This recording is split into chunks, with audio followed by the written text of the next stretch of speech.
ಎಲ್ರಿಗೂ ನಮಸ್ಕಾರ. ನಮ್ಮ ಅಡುಗೆ ನಿಮ್ಮ ರುಚಿಗೆ ಸ್ವಾಗತ. ರವೆಯಿಂದ ಉಪ್ಪಿಟ್ಟು ಅಂದ ಕೂಡಲೇ ಅಯ್ಯೋ ಉಪ್ಪಿಟ್ಟ ಅಂತ ಅನ್ನುವವರೇ ಜಾಸ್ತಿ. ಹಾಗಾಗಿ ಅದೇ ರವೆಯನ್ನು ಉಪಯೋಗಿಸ್ಕೊಂಡು ಸಣ್ಣ ಸಣ್ಣ ರೊಟ್ಟಿ ಮಾಡಿದರೆ ಹೇಗಿರುತ್ತೆ?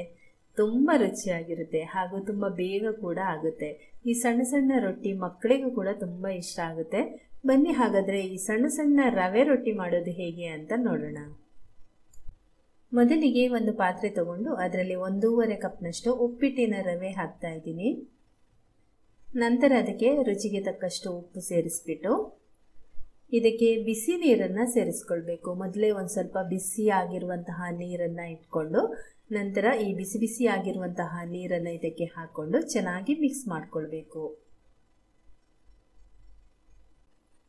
ಎಲ್ಲ ರವೆನೂ ಚೆನ್ನಾಗಿ ನೆನೆಯಬೇಕು, ಅಷ್ಟು ನೀರು ಸೇರಿಸ್ಕೊಳ್ಳಿ. ನೀರನ್ನು ನೀವು ಚೆನ್ನಾಗಿ ಬಿಸಿ ಮಾಡಿದರೆ ಆ ರವೆ ತುಂಬ ಸಾಫ್ಟ್ ಆಗಿ ಬರುತ್ತೆ. ಈಗ ನೋಡಿ, ಇನ್ನೂ ಕೂಡ ಒಂದು ಸ್ವಲ್ಪ ಬಿಸಿ ನೀರು ಹಾಕಿಬಿಟ್ಟು ಕಲಿಸ್ತಾ ಇದ್ದೀನಿ. ಇಷ್ಟು ನೀರು ಸಾಕಾಗುತ್ತೆ. ನಂತರ ನಾವು ಚೆನ್ನಾಗಿ ಇದನ್ನು ಕಲಸಿ ಆದಮೇಲೆ ಸ್ವಲ್ಪ ಹೊತ್ತು ನೆನೆಯಲಿಕ್ಕೆ ಬಿಡಬೇಕು. ಮುಚ್ಚಳ ಮುಚ್ಚಿ ಒಂದು 10 ನಿಮಿಷ ಹಾಗೇನೆ ಈಗ ಇದನ್ನು ಬಿಡ್ತಾ ಇದ್ದೀನಿ.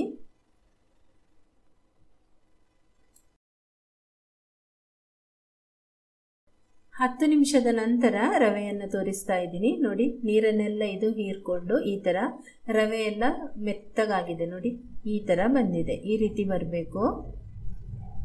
ತುಂಬ ಏನಾದರೂ ಗಟ್ಟಿ ಇದೆ ಅಂತಿದ್ರೆ ಸ್ವಲ್ಪ ಬಿಸಿನೀರು ಸೇರಿಸ್ಕೊಂಡು ನೀವು ಮಿಕ್ಸ್ ಮಾಡ್ಕೊಳ್ಬಹುದು. ಈಗ ಇದನ್ನು ಒಂದ್ಸರ್ತಿ ಚೆನ್ನಾಗಿ ಕಲಿಸ್ಕೊಳ್ತಾ ಇದ್ದೀನಿ. ನಾನೊಂಚೂರು ನೀರು ಹಾಕಿದ್ದೀನಿ, 1-2 ಸ್ಪೂನ್ನಷ್ಟು. ಇವಾಗ ಕೈಗೆ ನೋಡಿ ಈ ರೀತಿ ನೀರು ಸವರ್ಕೊಂಡು ಒಂದು ಸ್ವಲ್ಪ ಹಿಟ್ಟು ತಗೊಂಡು ಈ ರೀತಿ ಇದರಿಂದ ಸಣ್ಣ ಸಣ್ಣ ರೊಟ್ಟಿ ಮಾಡ್ಕೋಬೇಕು. ಡೈರೆಕ್ಟ್ ಆಗಿ ನಾವು ತವದ ಮೇಲೇ ಇದನ್ನು ರೊಟ್ಟಿ ಮಾಡ್ಕೊಳ್ಬಹುದು. ಹೇಗೆ ಅಂತ ತೋರಿಸ್ತೀನಿ. ಈಗ ನೋಡಿ, ತವವನ್ನು ಬಿಸಿ ಆಗ್ಲಿಕ್ಕೆ ಇಟ್ಟಿದ್ದೀನಿ. ಇದು ದೋಸೆ ಮಾಡುವಂತಹ ತವ ಅಥವಾ ನೀವು ರೊಟ್ಟಿ ಮಾಡುವಂತಹ ತವದಲ್ಲಿ ಕೂಡ ಮಾಡ್ಕೊಳ್ಬಹುದು. ಸ್ವಲ್ಪ ಎಣ್ಣೆ ಸವರ್ಕೊಂಡು ಕೈಯಲ್ಲೇ ಈ ರೀತಿ ಹಿಟ್ಟು ತಗೊಂಡು ಕೈಗೆ ನೀರು ಹಚ್ಕೊಂಡು ನೋಡಿ ಈ ರೀತಿ ಅಗಲ ಮಾಡ್ಕೊಳ್ಳಿ. ಈ ಥರ ಸಣ್ಣ ಸಣ್ಣ ರೊಟ್ಟಿ ಮಾಡಿದರೆ ಮಕ್ಕಳಿಗೂ ಕೂಡ ತುಂಬ ಇಷ್ಟ ಆಗುತ್ತೆ. ಹಾಗೆಯೇ ತುಂಬ ಬೇಯಲಿಕ್ಕೆ ಇದು ಕೂಡ ಇದು ತುಂಬ ಜಾಸ್ತಿ ಟೈಮ್ ತಗೊಳ್ಳೋದಿಲ್ಲ, ತಕ್ಷಣವೇ ಇದು ಬೆಂದ್ಬಿಡುತ್ತೆ. ತುಂಬ ರುಚಿಯಾಗಿರುತ್ತೆ ಆಯಿತಾ. ಮೇಲ್ಗಡೆ ಸ್ವಲ್ಪ ಎಣ್ಣೆ ಎಲ್ಲ ಹಾಕ್ಕೊಂಡು ಇದನ್ನು ನೀವು ಬೇಯಿಸ್ಕೊಂಡ್ರೆ ತುಂಬಾ ಕ್ರಿಸ್ಪಿಯಾಗಿ ಕೂಡ ಬರುತ್ತೆ. ತುಂಬ ರುಚಿಯಾದ ಒಂದು ರೊಟ್ಟಿ.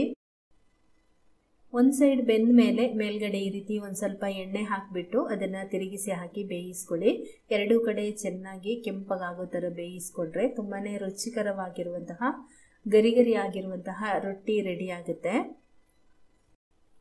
ಇದಕ್ಕೆ ನೀವು ಬೇಕಾದರೆ ತರಕಾರಿ ಎಲ್ಲ ಸೇರಿಸ್ಬಿಟ್ಟು ಕೂಡ ಮಾಡ್ಕೋಬಹುದು. ಆದರೆ ಈ ರೀತಿ ಪ್ಲೇನ್ ರೊಟ್ಟಿ ಕೂಡ ತುಂಬಾ ರುಚಿಯಾಗಿರುತ್ತೆ.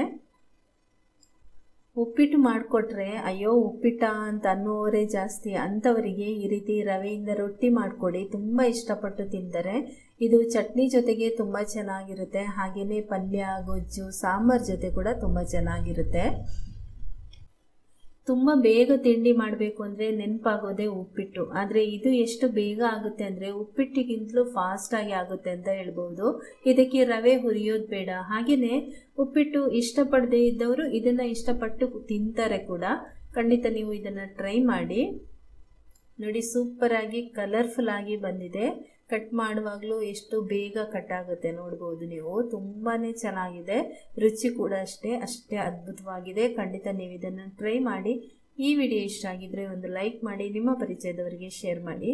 ಹಾಗೆಯೇ ನಮ್ಮ ಚಾನಲ್ಗೆ ಸಬ್ಸ್ಕ್ರೈಬ್ ಆಗಲಿಲ್ಲ ಅಂದರೆ ದಯವಿಟ್ಟು ಸಬ್ಸ್ಕ್ರೈಬ್ ಮಾಡ್ಕೊಳ್ಳಿ. Thank you.